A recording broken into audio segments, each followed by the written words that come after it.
Oi, tudo bem? Meu nome é Maria Eduarda Borges Gomes e essa aqui é a minha apresentação sobre controle concentrado estadual. Eu decidi dividir a minha apresentação em alguns blocos para ficar mais fácil e de melhor compreensão. E é isso, vamos lá. Vamos lá. O primeiro bloco é o que é controle concentrado de constitucionalidade. Primeiro, o que é controle constitucional? Controle constitucional é um sistema de verificação da conformidade do ato administrativo, seja ela uma lei ou um decreto, com a Constituição. E ela é exercida por meio do controle judicial, que é o mecanismo pelo qual o ato administrativo pode ser declarado nulo pelo Poder Judiciário por infringir uma lei que está na Constituição. Quando se trata da competência de quem faz esse controle de constitucionalidade, se a coisa é constitucional, ou seja, de acordo com a Constituição ou não, quando a gente está falando da competência, a gente tem que analisar duas subdivisões e dois aspectos principais, que é o controle difuso e o controle concentrado, que é onde entra o tópico desse primeiro bloco. Primeiro vamos falar sobre o controle difuso. O controle difuso ele é mais disperso e a competência dele é espalhada por todos os órgãos dotados de jurisdição. Geralmente, tem suas exceções, mas geralmente ele acontece e é feito em um caso concreto por um incidente processual, e ali o juiz ou o tribunal em questão, que está julgando o caso, compatibiliza aquela lei ou aquele ato normativo com a Constituição. Então, o próprio juiz ou a própria turma faz ali o controle de constitucionalidade em cima daquele caso concreto. Isso, claro, não significa que o controle difuso está necessariamente relacionado com o caso concreto, mas na maioria dos casos é assim que acontece.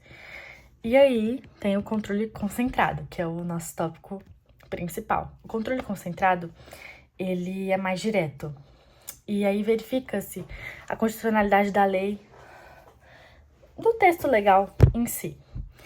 E se julga a lei em abstrato, ou seja, ela não está atribuída a nenhum caso concreto.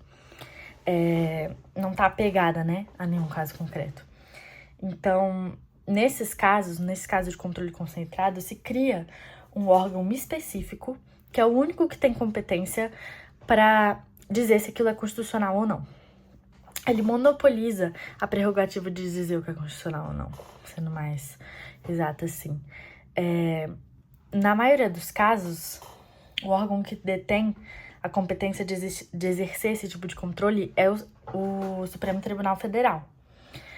Mais especificamente, quando se trata das normas apresentadas na Constituição Federal. Então, só o Supremo Tribunal Federal pode dizer se determinada lei, decreto ou etc. está de acordo com a Constituição ou não. Basicamente isso. Esse é o primeiro bloco. Ok. Agora que a gente sabe o que é controle concentrado, vamos para o segundo bloco. Eu decidi nesse segundo bloco fazer uma revisão de conteúdos que eu considero importantes para a gente entender a autonomia dos estados. Bom, para começar, o Brasil é um país muito grande, com necessidades muito diversas. Então, é um país que nasceu unitário como colônia ali, mas que, com muito tempo, acabou adotando e se tornando um país federalista. O federalismo, ele possui um caráter que dá autonomia maior aos seus estados-membros. Então, tem uma Constituição, uma lei maior ali que todos que todos têm que seguir, mas os estados-membros têm sua autonomia. É claro que em países como os Estados Unidos, por exemplo, essa autonomia se faz muito mais presente e bem mais perceptível, até porque os estados-membros já eram mais autônomos e depois eles se uniram. Aqui no Brasil, essa autonomia não é tão percebida, mas de certa forma ela existe. E antes de eu chegar no ponto principal ali, porque tudo isso foi para dizer basicamente que o Brasil é uma república federativa que dá aos seus estados certa autonomia, é preciso que eu explique também um pouco sobre o poder constituinte, que é o poder de criar ou atualizar uma Constituição. Do poder constituinte se derivam dois tipos também: o poder constituinte originário e o poder constituinte derivado. O poder constituinte originário é justamente o poder de você criar uma Constituição do zero. Acontece muito menos, acontece de tempos em tempos, sempre quando tem algum novo movimento constituinte, claro. A última vez que isso foi feito aqui no Brasil foi quando a Constituição de 1988 foi promulgada de forma democrática, graças a Deus.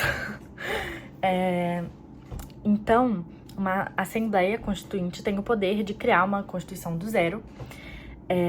Essa Constituição promulgada se faz permanente, latente e é feita de maneira ilimitada. Eles não têm nenhum parâmetro que eles precisam seguir, nenhuma outra lei que limita eles. Eles estão começando uma coisa do zero.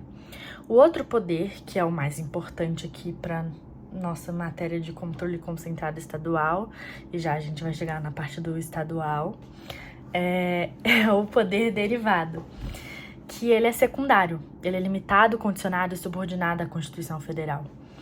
E ele é subdividido em reformador, que é quando você reforma a Constituição por meio de emendas constitucionais, ao revisor e ao decorrente. É o decorrente que é o mais importante pra gente aqui, porque o poder derivado decorrente, juntamente ao federalismo, esse conceito de federalismo que o Brasil decidiu, de certa forma, adotar, é justamente o que permite que os Estados-membros, que cada Estado, na verdade, se organize por meio das suas próprias constituições estaduais. Vai lembrar que não existe Constituição Municipal, apenas lei orgânica. Ok, terceiro tópico. Constituições estaduais, que é uma forma de autonomia, né, para os estados. Vamos lá, rapidamente. Essas constituições são feitas por meio da Assembleia Legislativa e nelas são apresentados 4 tipos diferentes de leis. 4 tipos, vamos lá. Primeiro, as leis autônomas, que são criadas pelo próprio Estado sem simetria com a Constituição Federal. Ou seja, não tem aquela lei na Constituição Federal, o Estado criar aquela lei não tá indo contra nenhum princípio da Constituição, então ela cria aquela lei que só tem naquele Estado. Ou pode ter outro também, mas, ela decidiu de forma completamente autônoma ter aquela lei.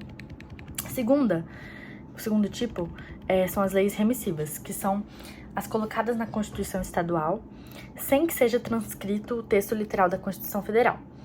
Então, por exemplo, quando se enumera os incisos dispostos na Constituição Federal, eu vi esse exemplo em um vídeo que fala sobre uma lei da Constituição Estadual de São Paulo. Mas, enfim, ela cita os incisos, fala, o inciso tal na Constituição, faz uma alusão à Constituição Federal. Terceiro tipo de lei, de mera imitação, que é quando a Constituição Estadual reproduz o texto semelhante ao da Constituição por mera liberalidade, por mera vontade. Ela não precisa, de fato, colocar aquele texto ali na Constituição dela, mas ela quis, o Estado quis, né? Ela, no caso, o Estado.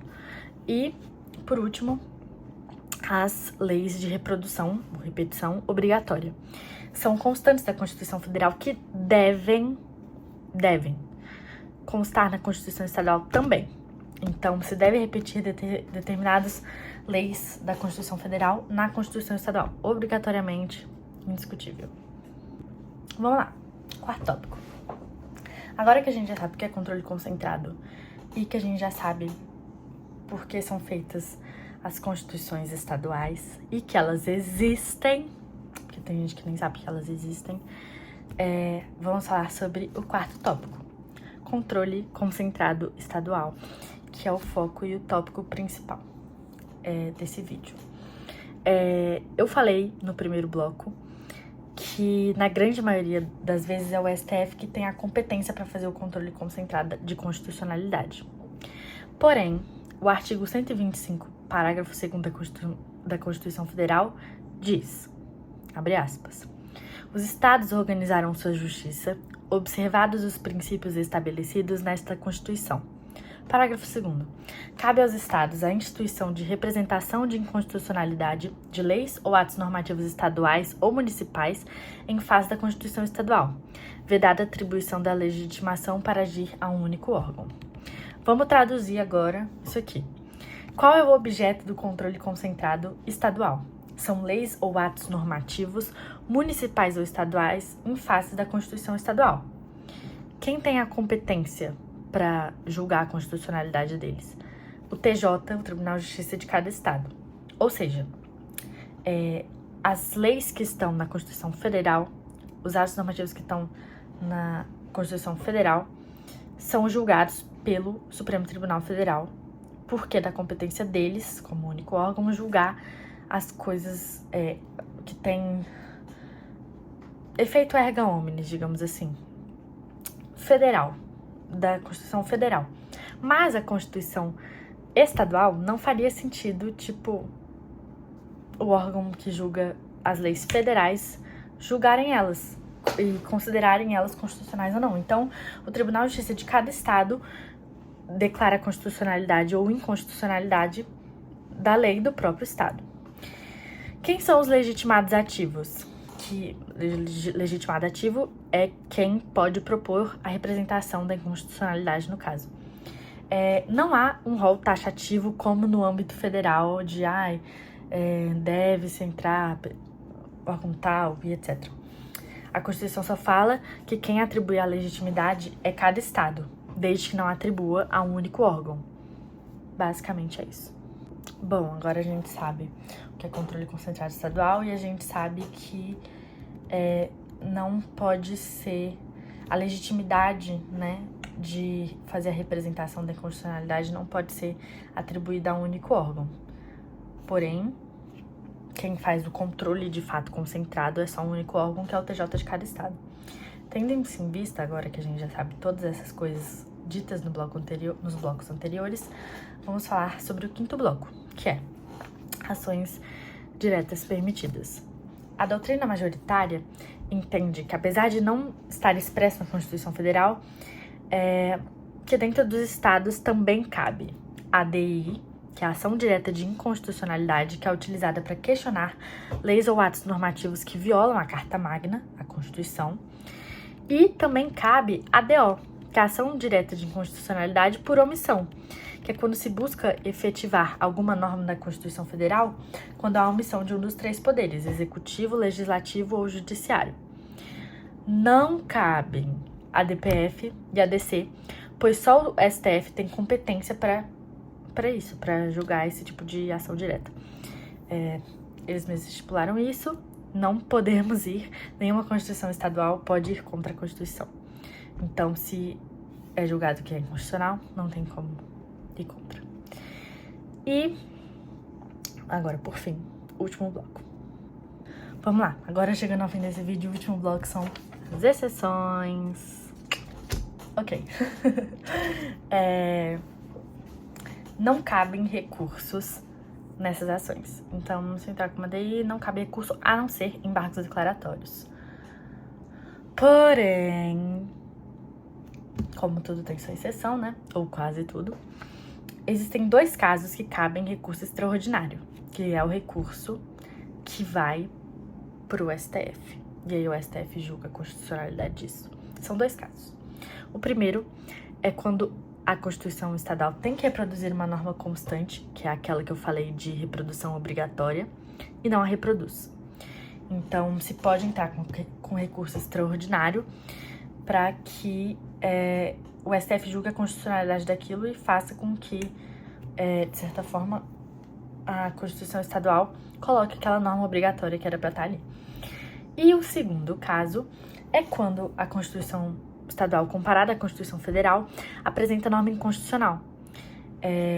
Então, o legitimado recorre ao STF visando a constitucionalidade ou inconstitucionalidade daquela norma.